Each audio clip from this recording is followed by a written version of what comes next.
ফজরের পর একটি দোয়া 100 বার পড়লে 3টি মহা পুরস্কার পাবেন।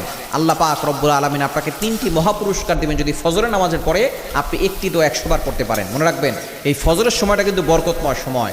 নবীজি সাল্লাল্লাহু আলাইহি ওয়াসাল্লাম এই সময়ের জন্য বরকতের দোয়া করেছেন।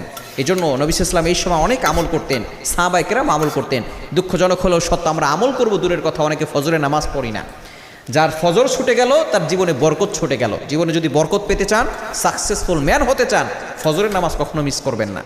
নবী সাল্লাল্লাহু আলাইহি ওয়াসাল্লাম ফজরের নামাজের পরে আমল করতেন, সাহাবায়ে কেরামদেরকে আমল শিখিয়ে দিতেন এবং এই ফজরের সময়ের জন্য বরকতের দোয়া নবী সাল্লাল্লাহু আলাইহি ওয়াসাল্লাম করেছেন। সহিহ বুখারীর হাদিস, আল্লাহুম্মা বারিক লি উম্মতি ফি বুকুরিহা, আল্লাহ আমার উম্মতের সকালটা বরকতময় করে দাও। আল্লাহ তাআলা দোয়া কবুল করেছেন।